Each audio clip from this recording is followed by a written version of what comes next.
पहाड़ों के बीच बसा एक ऐसा बांध जहां पानी के बजाय खून की धाराएं बहती थी। एक ऐसा बांध जहां पानी बहने की आवाज के बजाय किसी के गूंज की आवाज सुनाई देती थी। राहुल एक लैंडस्केप फोटोग्राफर जो मसूरी अबंडेंट पड़े हुए डैम साइट पर रिसर्च के लिए गया था, पर उसे नहीं पता था यह उसके लाइफ की अंतिम फोटोग्राफ होने वाली थी।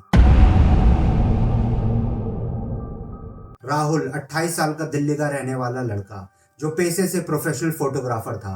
वो फ्रीलांसिंग किया करता था। उसे बहुत सारी कंपनी प्रोजेक्ट देती थी, वो उनको कंप्लीट करके उन्हें देता था।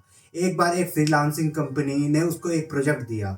वो उसको एक ऐसा प्रोजेक्ट देते हैं जिसमें उसे एमिनेंट साइट में जाके वहाँ के कुछ फोटोग्राफ्स लाके उन कंपनी वालों को देनी थी उनकी मैगजीन के लिए। तो वो जरा भी देर नहीं करता है और अपने रिसर्च के लिए मसूरी के लिए निकल पड़ता है। मसूरी पहुंचते ही वो सबसे पहले अपने कॉटेज में जाता है जहाँ उसने बुकिंग कराई थी। उसके बाद जैसे शाम होने लगती है वो शाम की तरफ उसी अबेंडेंट डैम की तरफ बढ़ा जहाँ का उसे प्रोजेक्ट मिला था। उसे शाम की लाइटनिंग इसलिए भी चाहिए थी क्योंकि एक तो वो बांध पुराना था, जिसके कारण उसके फोटो में पूरा सिनेमैटिक एक लुक आता, एक एस्थेटिक लुक आता जो कि काफी हॉरिफाइंग लगता, बहुत ही हॉरर फील आती उसको देख के। इसलिए वो चाह रहा था कि मैं शाम को ही उस डैम की तरफ उस बांध की तरफ आऊं जिससे एक हॉरर व्यू बन सके, एक हॉरर फ्रेम आ सके, जो कि उन मैगजीन वालों की डिमांड भी थी। जब वो शाम के समय डैम की तरफ जा रहा होता है तो डैम के रास्ते में उसे गांव दिखाई पड़ता है। गांव के कुछ लोग उसके पास आते हैं, उन लोगों में काफी अच्छी बातचीत होती है। इसके बाद गांव वाले उससे पूछते हैं कि भैया आप इस समय कहाँ जा रहे हो।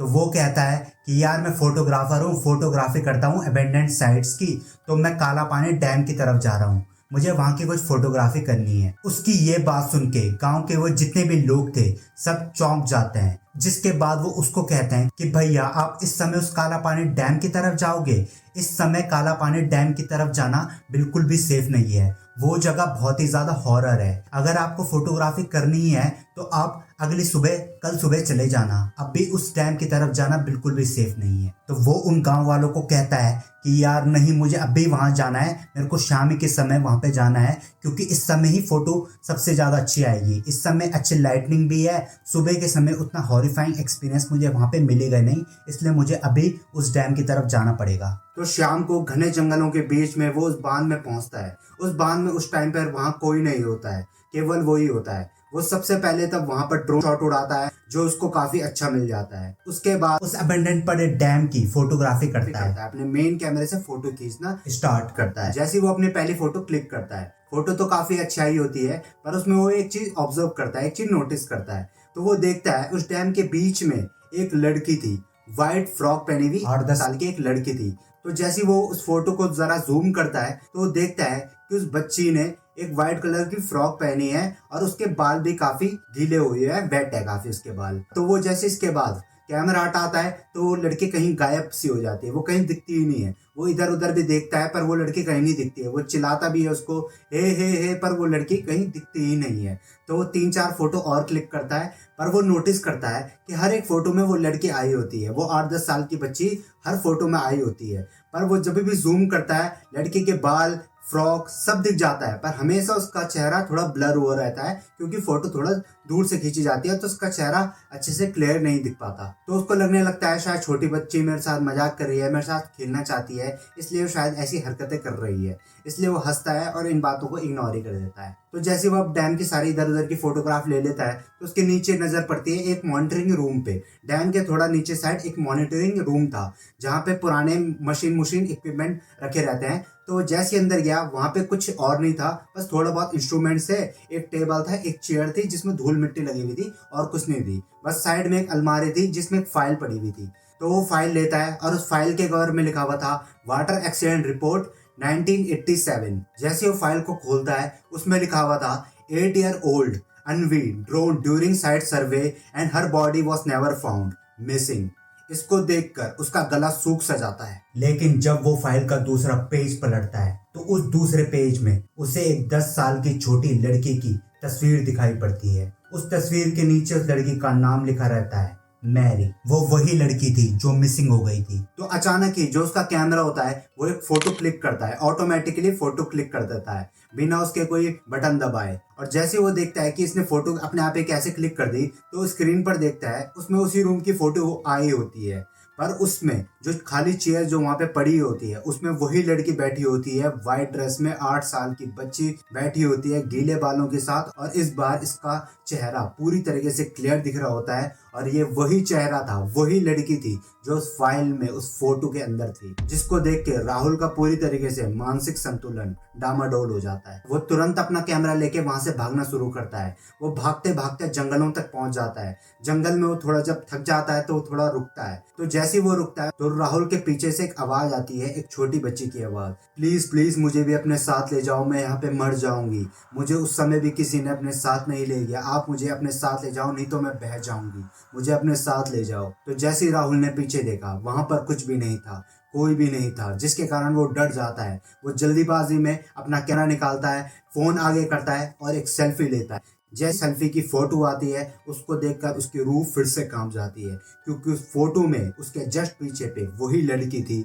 स्माइल करते हुए उसके पीछे खड़ी थी, उसको पीछे से घूर रही थी, जिसके कारण राहुल को ऑन द स्पॉट चक्कर आ जाते हैं और वो गिर जाता है। तो अगली सुबह जब उसकी आंखें खुलती है तो वो अपने कॉटेज के अपने रूम पे ही अपने आप को पाता है। अब वो इसके बाद रिसेप्शनिस्ट के पास जाता है, जो उसके कॉटेज की रिसेप्शनिस्ट थी उसके पास जाता है कि मैं यहाँ पर कैसे आया। तो रिसेप्शनिस्ट उसको बताती है जो फॉरेस्ट जहाँ आप जंगलों में थे वहाँ का जो फॉरेस्ट गार्ड था उसने आपको देखा और उसने अपने स्टाफ के साथ आपको कॉटेज में छोड़ आया। उसने आपके जेब में हमारे कॉटेज का कार्ड देखा, इसलिए उसने आपको हमारे कॉटेज में आके यहाँ पर छोड़ दिया। तो रिसेप्शनिस्ट राहुल से पूछती है कि आप इतने रात को उस तरफ क्या कर रहे थे।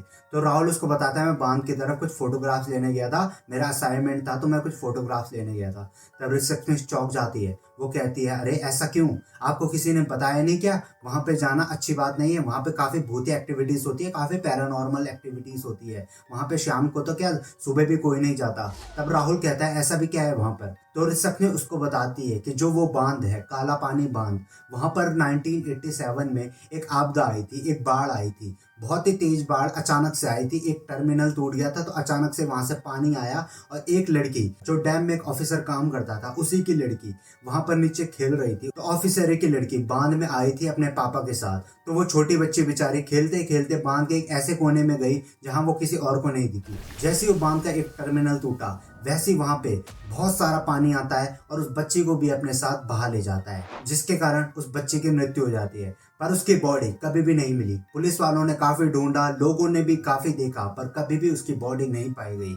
उसी के बाद से ये बांध पूरी तरीके से बंद हो गया, पूरी तरीके से अबेंडेंट कर दिया गया था इस प्रोजेक्ट को, और ये बांध पूरी तरीके से ही बंद कर दिया गया था। पर जो भी उसके बाद वहां जाता है हर किसी को कुछ ना कुछ बुरे एक्सपीरियंस हुए हैं। किसी को उस लड़की की परछाई दिखी है, किसी को गूंजे सुनाई दी है, और कभी कभी लोगों ने फोटो खींची है तो वो कहते हैं कि उन्हें वो फोटो में दिखाई पड़ी है। पर कभी भी इस चीज का सबूत नहीं मिला, क्योंकि कभी भी वो किसी के भी फोटो में नहीं मिली। यह सुन के राहुल बहुत ही ज्यादा घबरा जाता है। वो तुरंत अपने रूम पे भागता है और अपने कैमरे की फुटेज चेक करने लगता है। वो जैसे देखता है तो सारी फुटेज, हर एक फुटेज जो भी उसने ली थी सारी डिलीट हो चुकी होती है। खाली एक ही फुटेज वहां पे मिलती है उसको, जो उसने सेल्फी खींची थी जंगल के बीच में, जो उसने सेल्फी खींची थी, केवल एक सिंगल वही फुटेज उसको मिलती है।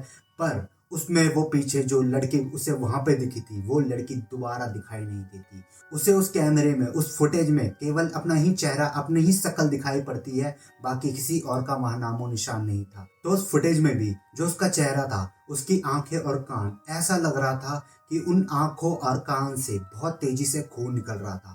आंखें पूरी तरीके से लाल हुई थी और आंखों के यहाँ तक खून के धब्बे लगे हुए थे, जिसको देख के राहुल बहुत ही ज्यादा घबरा जाता है और अपना प्रोजेक्ट अधूरे में छोड़ के, मतलब उसने आगे कोई भी फोटो क्लिक करने का दोबारा मन वहां नहीं बनाया। बिना फोटो क्लिक किए हुए, एक्स्ट्रा फोटो लिए हुए वो मसूरी से निकल के वापस अपने दिल्ली शहर के लिए निकल जाता है, अपना बिना प्रोजेक्ट निपटाए। ये उसके दिल दिमाग में एक ऐसा सदमा था जो उसके दिल दिमाग से कभी नहीं निकल पाया।